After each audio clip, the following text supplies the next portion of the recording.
All right. Welcome to Ryan Spelts podcast. And I'm excited to have Devin Miller with me today with Miller IP. And we are going to be talking about some of his expertise, but you're also an entrepreneur, Devin. So maybe give us a little bit of a little background on that. Like, how did you get into business for yourself and what made you choose the law and all those things? Well, I don't know that I've ever fully chosen the law, even as of now. I am a full-time attorney, have my own law firm, so I say that in a bit in jest. But that's a much longer question and probably more than you'll an earful more than you'll ever want to hear. So I'll try and give you the condensed or short version. But really, I would say probably my journey was really when I was coming out of undergraduate. I got an or so I as a background, I got four degrees, which my wife always jokes is 3 degrees too many. But undergraduate, I got a dual degrees in electrical engineering and China or Mandarin Chinese. But I was coming out of undergrad and saying, "Hey, I like engineering. I don't really want to be an engineer. What do I want to be when I grow up?" And from that, I kind of had two passions. One was I thought the law and the legal atmosphere or the legal industry sounded pretty interesting. I also thought business and entrepreneurship and that also sounded interesting. So, it's kind of, do I go in more and get an MBA? Do I go out and start my own business? Or go to law school? And I kind of chose all of the above. So I went off and got both a law degrees, an MBA and an MBA degree, or master's in business administration. So I did a dual graduate degrees. And during that time, I think I was in my third, so it's a 4-year program, cuts it down from 5 years if you do it at the same time. But I was 3 years in, and that's really, so I was doing law school, I was doing MBA school, just kind of set the stage. I also had a newborn, or I had a 1-year-old and a newborn on the way. And I was working about 20 hours a week as a law clerk for a law firm. I said, "Hey, why don't I go and start a business?" And it didn't quite go that. It was more of, it was a flyer, or it was either a flyer and email. And I saw, "Hey, here's a business competition where you can go in, and it's a multi skill level or different degrees type of a thing, disciplinary, that was the word I was looking for, multidisciplinary thing." And so from that, long story short, entered in 2 different years with the same group, had a business that spun out from that, and that was kind of my dipping my toe into the entrepreneurial world. And that business is still actually going. I've taken a much more step back from it, but I still have a lot or ownership in it. It's now an 8-figure business and doing pretty well. Yeah. And so from that, basically, I've always pursued 2 different paths, which is I've always been a full-time attorney from graduating from law school, done intellectual property, worked with different businesses doing patents and trademarks, started out working big business or with big law firms. About 4 years ago, started my own firm to start or focus on startups and small businesses. And at the same time, I've also been doing entrepreneurship. So I've done that original business. I've done a couple other businesses with a product development or engineering business alongside the law firm. I'm getting ready to start a food truck with my kids so they can learn how to run businesses. And Nice. so I've always kind of had that passion to pursue business and startups and small businesses myself, as well as to do the legal side of helping startups and small businesses with their intellectual property. So that's probably as short as I can get it. It was a long answer to a short That's question, okay. but that's kind of a little bit about myself anyway. Well, you got a lot going on. I think that's awesome. I have that same problem actually. My wife's like, "How many more businesses are you going to start?" And I'm like, "That's a question I can't answer." Is there a limit? Why do I have to Yeah. choose? Yeah, that's awesome. So, what is that other business that you're the 8-figure business you said? Yeah. So if I were to go, and that's a discussion. So that one it's a wearable. It started out as a wearable technology. So maybe to give you just a little bit of background, and it'll answer your question. So when I entered the business competition, first year we did it. We did, what was kind of it wasn't a bad idea. It was just never going to work in the marketplace, which was, we had an idea of how to make gym bags less smelly with some different or ways of going about that. We did the competition, or we took second place, but didn't really have any real business opportunities. So we just kind of let that go. But the second year, It was, we were trying to say, hey, got the group back together and said, we'd like to do something. And so we said, well, what do we want to do? We don't really want to do the other or old idea. So why don't we come up with something new? And we brainstormed some dumb ideas like self-packing boxes and stuff like that. And I remember when I was walking home one day from our brainstorming group or session, came up or was thinking about what we could do. And really one of the ideas that came to mind is at that point, I've been running basically since I was at least in college, most or almost every day. Even today, like I usually run about anywhere from 7.5 to 9 miles in the morning each morning. And so I'd done my first marathon at that point. Then wouldn't it be cool if you could do hydration monitoring? Is a wearable. This was back in the day before Fitbit. It was before Apple Watches or any of the or kind of more ubiquitous things now. And said, wouldn't it be cool if you could have a wearable to just tell you what your hydration level is so you could better monitor if you need to drink and how hydrated you are. And that's where the business started. Now the business evolved, and where it's at today is it's actually in wearable diabetes monitoring, and sounds like it's a little bit different, but a lot of the technologies that we originally came up with, the hydration, we started out the business there, started to grow or getting some traction, kind of getting to the next level of the business. And we're saying we either need to go out and get another round of investment dollars and really hit it hard. And while we were going through that activity, got married up or got connected with another business that was kind of more on the operational side of doing diabetes monitoring. Came to find out it was a pretty good match. And so we kind of combined or joined those companies together. And that's where that business is at today, which is doing some wearables with diabetes monitoring. Wow, that's awesome. That's a cool idea too. That's something that I've seen in my family, quite a bit too. So that's a major problem, but that's cool. Well, I love that you love small businesses too, because that's my passion as well. Actually, all of our clients with Connection Publishing fit that bill, and it's just it's a special type of person that's willing to run a small local business that has local employees, that builds up the local economy and all of those things. So I love that you have that passion as well. So, well, so let's dive in. I call this portion of my podcast expert interviews. And so I'd like to talk a little bit about what made you choose IP law to start with? And then I'd really just like to have a conversation about some of the pitfalls that new businesses might make and how you can kind of guide them. And just the way we met, I'll start with this, is we are just launching a new business, obviously, that with What to Eat for Dinner. And I just wanted to make sure we weren't violating any copyright law. So I booked an appointment with you, and I found your process to be, and you can talk about this a little bit too, because, I think law firms are a little intimidating.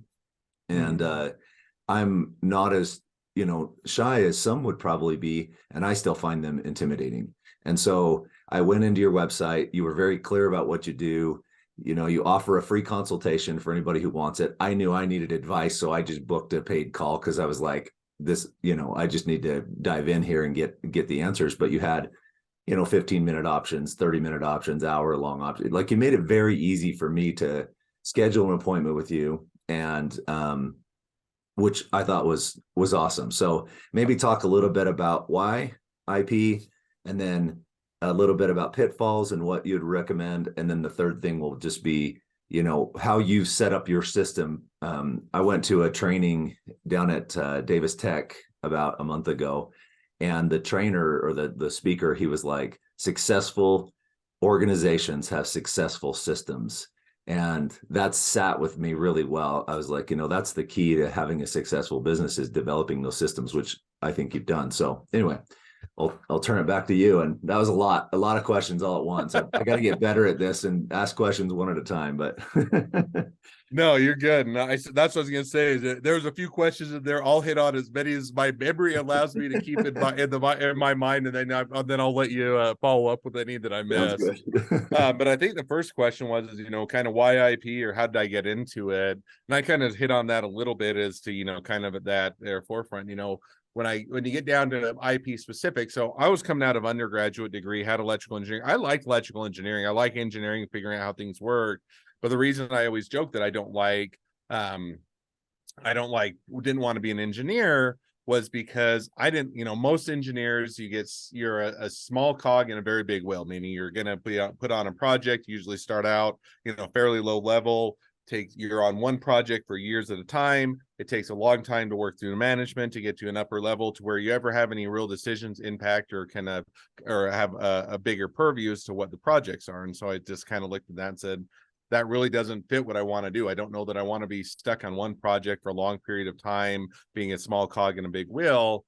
I liked a lot more diversity. And so I said, the fun thing about intellectual property is you get to work with a lot of businesses, see a lot of cool things, still participate, but you get a lot more of that diversity. And so, at any given time, you're working with different clients on different projects. You're going to hear about their inventions, about their businesses, about their brands. And so I kind of get that entrepreneur, scratch that itch and also going to utilize a lot of what I did in engineering and get to do part of the law, which is I would like to, have debates and discussions. So kind of just fit well with what I was wanting to do, both from entrepreneurship and having a lot of different diversity and all those type of things.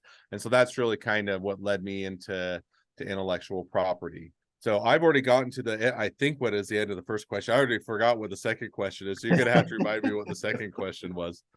Well, I think the second part was the pitfalls and the common things you're dealing with intellectual property. What, I think on intellectual property side, if somebody's starting a plumbing business, they don't really necessarily need to worry about IP law, but who's coming to you? What are the common things you're seeing and the common problems you're seeing? What types of businesses are they? And we're sending this podcast out to all of our advertising clients. So we've got a group of small business owners, but a lot of them are entrepreneurs. A lot of them are people thinking this way. So what are things you do to help those businesses, navigate some of these challenging things? Yeah, I mean, so I was maybe starting at the pitfalls, and so I mean, I think that there, that could be hours long discussion, and I'd find it interesting, and I'm sure the audience would all fall asleep. But I think one of the things, a few things maybe that come to mind. One is, people, because, and you hit on that, it's a little bit of intimidation. A lot of times people think, hey, attorneys are really expensive, and sometimes they are very expensive, and I think people kind of continue to push that off and say, hey, I'll deal with that someday, or I'll worry about that down the road. And you just kind of keep pushing it off and pushing it off until basically you aren't able to push it off anymore because reality hits you in the face and you're having to deal with an issue of, hey, I've got a cease and desist letter, or maybe I want to go get this protected because, or we're seeing some knockoffs or some competitors, or I'm going to go try and sell the business, and how do I capture all the value, or I'm going to investors and they're wanting to say, how am I protected? All of those things, and you kind of push it off. And with most of intellectual property, it has to be done earlier on than people oftentimes recognize. So I'll give you a more real world example. So if you're to take patents as an example, and patents are used to protect an invention. So something that has a functionality that can be hardware, software, mechanical, a lot of different types of inventions. But there is a law out there, a statute, that once you put an invention out in the public, you have a year from that time frame within which you can file a patent on it. So if you're to go out and let's say you launched it, put it on a website, started selling it, and and then you waited a couple years, and this has happened, and you have people come to the office and say, hey, I've got this really great idea. We've been out selling for a while and we're starting to get some traction, and we just want to make sure we're covered so somebody else doesn't come off and knock it off. And then usually my first question is, well, you say you've been out there for a while, how long has that been? Oh, it's been a couple of years. And, we're just, we started out, we didn't have enough funds and enough money. And so, but we were finally getting to it. And I say, well, that's awesome. Your business is going well and glad that it's been a success. Unfortunately, you're not able to get a patent on it because you missed that 1 year window. And so, that is one thing that is a pitfall that I think people, and it's similar with trademarks with your brands and other things, but, just kind of not necessarily knowing those dates and when to get started because people are intimidated or because they think it's expensive, then they never really get it in place or get started. And then they have those issues where it can either hinder or stop sometimes what they're able to do. So that one is kind of one pitfall. The other one that I'll hit on that at least directly comes to mind is, I think that when we have been raised in a DIY culture where everything is at your fingertips. All you have to do is Google it or watch a YouTube video, and you're automatically an expert on everything. And so, and it's kind of like, so we'll have people come in and say, well, I probably could do this myself, right? And the best analogy I can always give is, let's say you were out in the wilderness or you were out, and had a piece of land and you said, I need some shelter over my head. You could probably go and without having any experience or background, you could figure out some sort of shelter, lean-to, twigs under a tree in a cave, something to provide shelter. Not going to be very nice, not going to be very good, but it'll provide some shelter. If you take the next step, you could go watch a YouTube video on how to build your own house, and you could follow the steps, and you're probably going to get some sort of a house, and it's going to provide some form of shelter. But it's not going to have air conditioning or plumbing, and it's not going to last very long, and it's going to have a lot of drawbacks. Or you can go and get someone that's experienced, that's built homes before, that has all that training and has, all of that background and experience is going to make you a nice house. It's going to have all the amenities. It's going to have electricity, the plumbing is going to work and everything else. And that's kind of, the best analogy I can give when you're looking at, should I do this myself or can I do it myself? My answer is yes, you can do it yourself. And it depends on the quality of work that you want or the quality of protection that you want for your business. And so if you just want, hey, something done that's better than nothing, it's a cave that's a shelter over my head, that's all your budget and your time allows, then go do that. That's not a problem. But don't, the DIY culture, don't or try and fool yourself to the cave that you're living in your head is the same as the one that's built by someone that with background and experience. And so I think that that's another one where you get a lot of people that think, well, I can just go read a 5-minute article online. It's the same thing as having gone to law school and having 10 years of experience. It's right. Just not the same. Yeah, that makes sense. And I think the reality is, I think it's powerful nowadays for a consumer to be educated, but that education should allow them to go and say, okay, here's somebody who does know what they're talking about regarding this, not necessarily eliminating the need for that expert, just having some knowledge so you go into a situation a little more aware is good. Yeah, and sometimes it's as simple as people come to my office and, say, hey, this is what I have going on. What should I do? And I'll say, probably nothing right now, or you don't need any of this. But you don't know that until you actually have that or background and that knowledge. And sometimes it's like, oh, you need to get it going right away, or here's how you deal with your issues. And, there's a lot of different strategy that goes into every business. And I think that that's what you need, or when you're looking for expertise. And that's why even, you touched on, we offer the free 50-minute consultations. Are you going to get every legal question you could ever have answered in 15 minutes? Absolutely not. I'm not going to pretend to be, but what it does give is it can give you an idea as to where am I at and what are my starting points and what is the most critical things and what I should be considering. And do I have an issue that I need to address, or am I pretty well covered, or when should I start thinking about these things? And kind of get you started, and it removes a lot of that barrier of being so nervous about even going and talking with an attorney, because you feel like you walk in the door and you're going to hear the cash register, the ka-ching as you're spending a lot of money on things that you don't even know that you need. Yeah, I think that's great too. So back to the patent or the intellectual property approach. Mm-hmm. I've had this question about the website that we're building. We're building in some unique functionality. How granular can those protections be? Is it functionality within a website? Is any of that, protectable, or I just feel like sometimes in technology, has everything been done already and it's already covered, or is it too granular to worry about, our individual ideas? We've been scouring the web looking at all these recipe websites and food websites and all this stuff, and there's a lot of different variations of them, but they all follow a very similar pattern. And like how minute is the work that you do capable of protecting or considering? Like, what does that look like? Yeah, and I have to laugh because there is that kind of, hey, if you're in, and this is a short side note. So there was a person that was, back in, that was the director of the U.S. Patent Office in I think it was in the late 1890s, so not right around the turn of the century. And he was famously quoted as a saying, everything that can be invented has been invented. And this was back, and that was before, the Industrial Revolution, didn't have electricity, didn't have smartphones, didn't have computers. And yet, to him, it's like, well, basically everything that's been invented has. And so, is still a lot of ongoing innovation. One that's, just popular that maybe resonates with people is you look at, Google search has been around forever and say, well, there's really nothing new to do with Google search or to searching, and it's pretty well defined and there isn't a lot of innovations.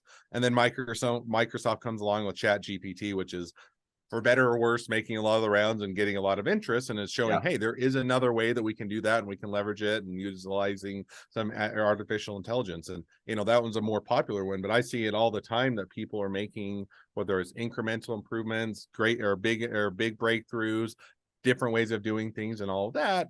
And that really provides it. So I think there's still a lot of innovation going on now. The question is sometimes is everything that people come up with that's new or different patentable or innovative? The answer is no. Some things are simply just, while they're great and they make it for a better business, doesn't always mean that it's a patentable thing. So we do, as a law firm, we do a lot of things unique. We do free consultations. Are we the only one that does free consultations? I'm sure there are other law firms that do it. We do a streamlined process. Are we the only ones that do a streamlined process? We are very quick to, communicate and respond to questions and make sure people are taken care of. Are we the only ones that do that? So now that combination of a lot of things, I think, makes us a unique and makes us, or provide a much better interaction. Is that patentable? No.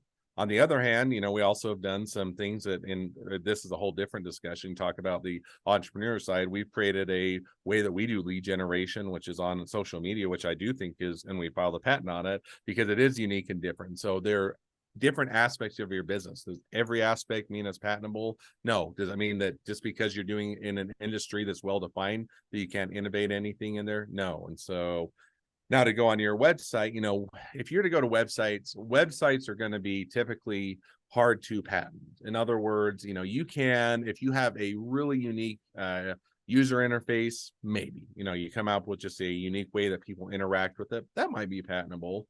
But a lot of times, to give you another example, and there's a much more sordid history to it, but for a while there, Amazon had a patent on their one-click system. Now, is that technically maybe a website? No, but there was hey, how do we make a button that gets all of your information so that as soon as you want to click on buying something, you don't have to put in where it's shipped at, you don't have to put in your purchase information, you don't have to do all that. But that was what appears to be a simple thing on their website, and yet it has a lot of back end, a lot of innovation, and that was patentable. And so that's kind of what you look at. And so it's not, there are innovations that occur, and now you're having to look and say, what are the innovations and how do we protect it? Are they protectable? And if so, how do we protect them? And that may fall under patents. It may not, it may fall under trademarks. It may not, it may fall under copyrights. It may not. And that's kind of what you're starting to divvy out.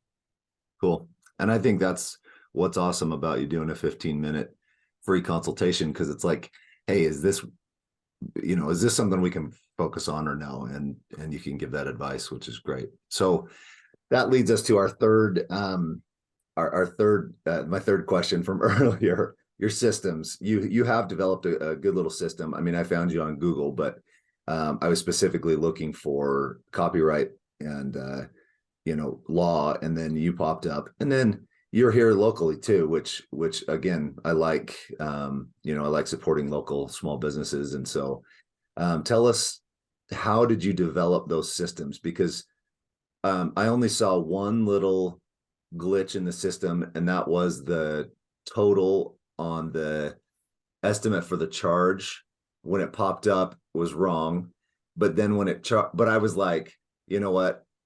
This was important to me, so I was like, whatever. That's charging the hourly rate for the 15 minutes, and I was like, it's okay. I just went forward, and it charged the right amount. I was going to ask you about it, but I charged the right amount, so it ended up being. And we've already actually fixed that glitch. So, but on that note, and I know it's an aside, and then I will get into a bit of our systems. Is I think that's the hesitation why people don't do a lot of, or don't try out a lot of new and innovative things, because they're so worried about that one glitch, or sometimes things won't work perfectly, or it'll create the wrong impression. And you kind of get so much paralyzed by fear that you don't do it. And so I take the opposite approach. And that's kind of why I think that a lot of our systems are in place is, I came from an industry. You want to talk about an industry that really hasn't done anything new or innovative. You go to the legal industry, you could go back, other than the usage of computers. I don't know that the legal industry has changed in 100 or 200 years for the most part. Now, laws have changed and things have been updated, but they're doing it the same way that they've been doing it forever, and they've really never done it. And that just doesn't fit my personality. And so I always take it from kind of turning around, because I've been on both sides. I've been on the startup and small business side, continue to be on that side. And I've also been on the legal side. And I said, okay, now if I were to approach it, not from the legal side, not from what the industry standard is, but from the startup, where are the difficulties? What makes it so that startups don't do it? Or what is it when they go into the process that everybody hates or takes forever, it doesn't make sense? And that's where we start to address those concerns. And so we've done that from everything from doing the free consultations, small thing, easy, not everybody's done it, but we try and make it as a system that's, you can go on, and we have a scheduler that you can, whether you're a client and you can do it, it's all the same portal. Clients can schedule time. You can schedule free consultation. You can schedule some paid consultations. Or you can also, if you're an attorney at the firm and you need to grab some time with me and you want to, it's all the same schedule. Or makes it easy, makes it a simple one place. I need to go or get some time with Miller IP Law. Where do I go? Not hard. Not that we're the only breakthrough that does it, but it makes it a good user interaction. Same thing that we've done. I love our automation. You ask anybody, I'm a big automation person, but you have to do it right. And that's another thing that we found is, just automating things for the sake of automation, people hate. And I'm the first one to raise my hand when you go on to that, dial the phone number, and you have to go through hey, if you need one, go here. You need two, go here. And I'm like, I don't know which one. So you just push one, and then you hopefully get to the right person. Yeah. Half the time you get to the wrong person, you wait 20 minutes. They tell you you hit the wrong extension. They transfer you to someone else. You have to wait another. That's terrible automation. But what I found is, and what we've done is, we've done a lot of automation that we are looking for the points that you don't need human interaction, that it really doesn't make sense, that we can make that more streamlined and efficient so that we can increase our human interaction, talk with people, help them out, and otherwise be available. So we're not doing all those things that don't make sense. And so, I could go on for hours, and I always love it, but I don't think everybody else would. But looking at, where are the points that are just simple things that make it easier, that make it better interactions, and how do you do that? And I just take it from if I was a startup, how would I approach this if I didn't know? And I'll always ask my question to myself is, am I doing this because this is how it's always been done, or I'm doing it because it makes sense? If it makes sense to me, I'm going to keep doing it because there's a reason why it's been done that way. But if it's just because, hey, this is always how it's always been done and it's how everybody's used to doing it, then I'm always looking for a way to improve it. So I don't know if that answers your question, but that was a few thoughts on it. It does, for sure. It's like the old analogy of cutting the ends off the ham. Have you ever heard that one? Yep.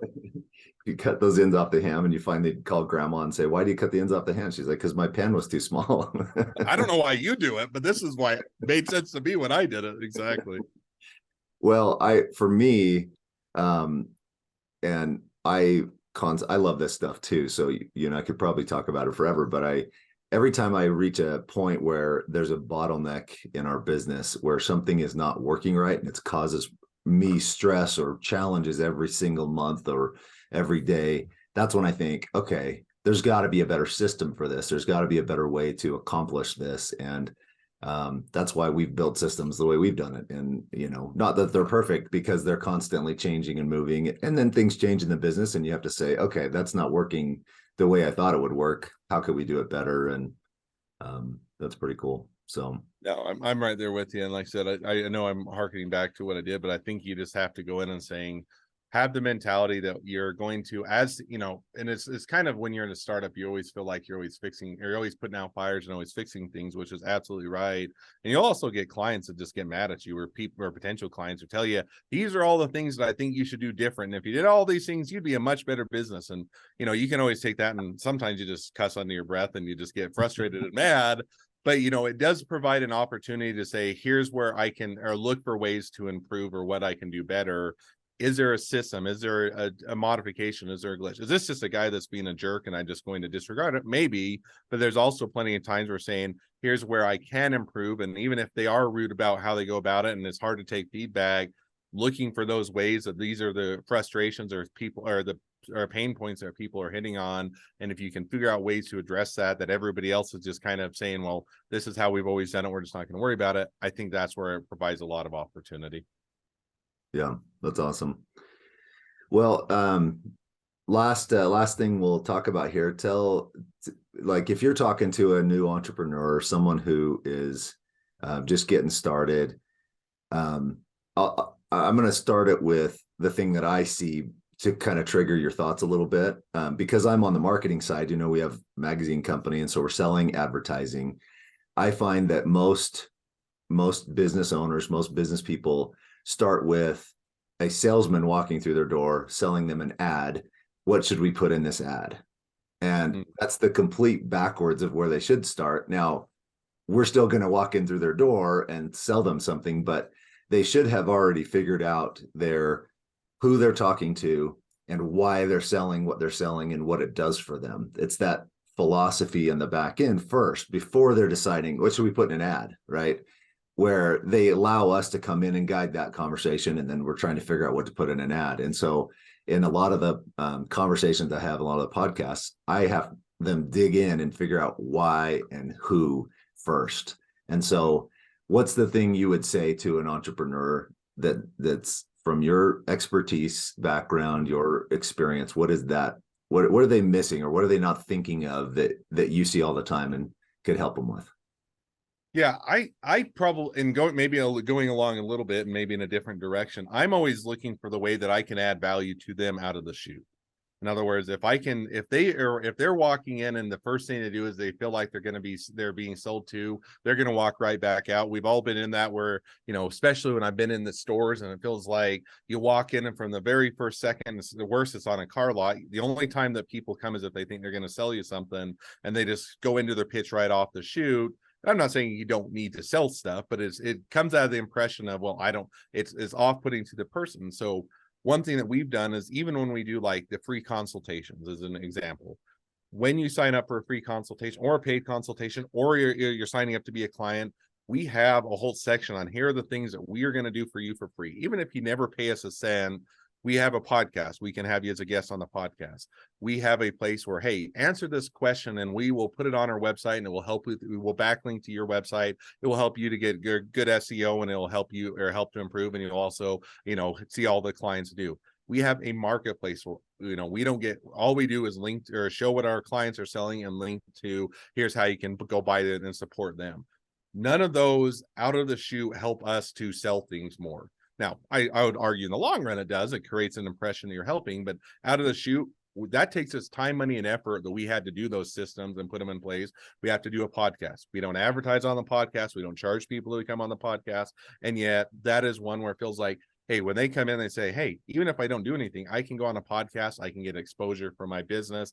I can go on and get backlinks and help with my SEO and traffic. I can get, and we also have, as an example, on that same intake, we have a list of, hey, if you're looking for these other people, here's some lists of how do you do product development, website design, SEO, how do you do all of, taxes and finances and all these things. We don't get a dime, we don't get any referral fees, and we just keep an ongoing list. And yet they come away with a feeling of, hey, we got a lot of value for even just approaching them that most of the time you don't get with other companies. I mean, how many other companies are saying, here's 4 or 5 ways that we're going to help you for free, whether you go with us or not? And I think that is oftentimes, if you can give that, not just create the impression, but actually offer that value of, here are the ways that you can actually get value from us, whether or not you pay us a dime. Then it's like, okay, they aren't just here to make a dollar. Not that everybody doesn't need to make a dollar, not that that's not important, but they're here as they're actually following through their mission. In our case, to help startups and small businesses, we're actually doing things that show that we're there to help them. And if one of those things is the services we offer, we're going to charge you, you're going to pay us, and we're going to do a great job. But even if we can't, we still want to help you wherever we can. So I think that's one of the things, kind of going off of the sales mentality of, rather than just trying to sell them out of the chute, see how can I help them? What are the things? And even if they don't buy from me, if I can help them along their way, it still creates a good impression. And it's much more likely that the next time they need something, or they do need it, they're going to come to me, or when their friends ask about it, they're going to have a good feeling and a good impression about it. So that's kind of there's some, or a little bit of my thoughts as to how you might go about it and approach it.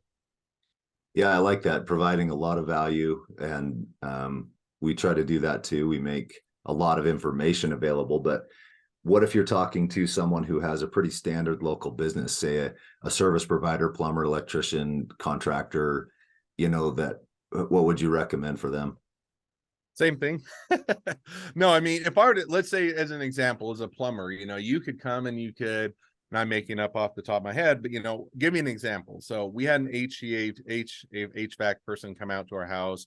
It was a couple of years now, and it was what we thought was a much bigger fix. They came out and said, "Hey, this is a really simple fix. It's not a big deal. It'll take me 5 minutes. I'm just going to charge it for the 5 minutes, and you don't have to pay. Usually you have to pay the coming out to the house fee, doing this fee, this fee, this fee." And I know that they could have, and we would have been willing to pay them. But what did it do? It created a great impression. I don't leave a ton of reviews. Went on, left a review for them, sung their praises. Or refer people when they ask about them. And that was kind of one of the things that they were giving value by giving you an honest answer, letting you know.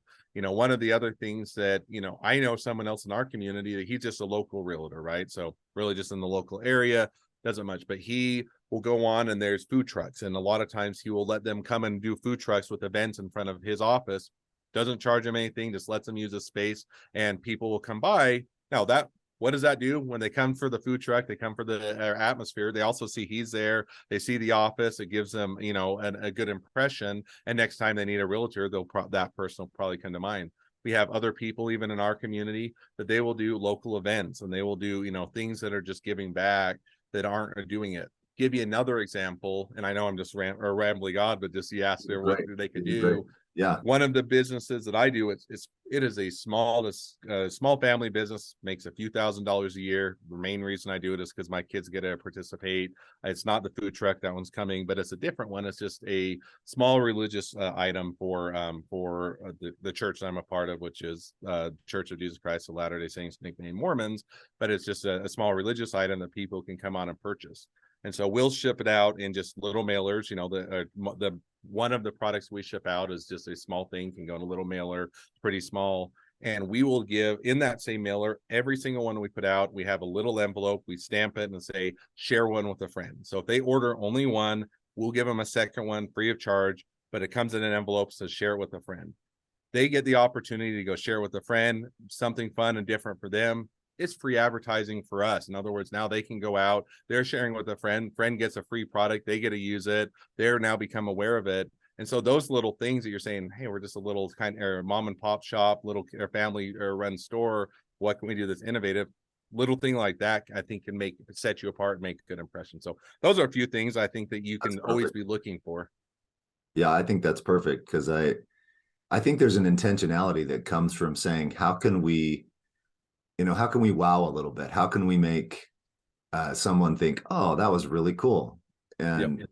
Amazon has done a really good job of that. Jeff Bezos has that philosophy too. Just let's wow our customers. And I think that's awesome. So, well, Devin, I really appreciate you coming and being part of this, my podcast. It's pretty new. I'm actually going to schedule on yours. I've got some out of town stuff happening, so I haven't scheduled it yet. So, but hopefully in March, I'm excited about coming and being part of your podcast. I've been listening to them, so going through and getting a feel for what you're doing on yours too. So that's awesome. Well, excited to have you on. We'll have to compare experiences and swap ideas as to how to improve it on both sides, and definitely look forward to having you on, and appreciate you having me on and giving me a chance to share a little bit about what we do and all my thoughts on the various topics. So give your web address for anybody curious. Yeah, so I'll actually give 3 ways to contact me depending on what you're reaching out for. So if you're just wanting to reach out, you have questions about intellectual property, patents, trademarks, copyrights, or anything else to the business, you can go on to strategymeeting.com. It links right to my calendar, and it's an easy way that you can schedule a free consultation. Second way is if you just want to go and check out the website, we have a pretty good, I toot my own horn, I think we have a great website, but it shows flat fees, gives a lot of information, gives you a lot of guidance. It also has some DIY legal tools. So even if we can't help you, you can get some help out on that as well. That's just lawwithmiller.com. So that's the second way you can reach out to me. Third way is, I'm not overly active on most social media platforms, but I do like LinkedIn, and I'm pretty active there. So if you want to go check out my profile and connect up with me there, just go to meetmiller.com. So 3 ways are, if you want to reach out to me for a strategy meeting, go to strategymeeting.com. Go to the website, it's lawwithmiller.com. Connect up with me on LinkedIn, just go to meetmiller.com. Awesome. I know Miller is a very common last name, but that's my wife's maiden name, actually. All right. Well, Yes, might be. there's a lot of Millers out there, so there's a good Yeah. chance we probably aren't related, but it's always Yeah. good to meet a fellow Miller. Her family's from Cache Valley, so the Miller, EA Miller, which is a local name around here, that's her line of the family. But yeah, That's awesome. but cool. Well, thanks again, and appreciate you coming on and taking the time. And that was awesome. Got some great information from you. So Hey, my pleasure. Good to chat with you, and thanks for having me on. yeah, we'll see you.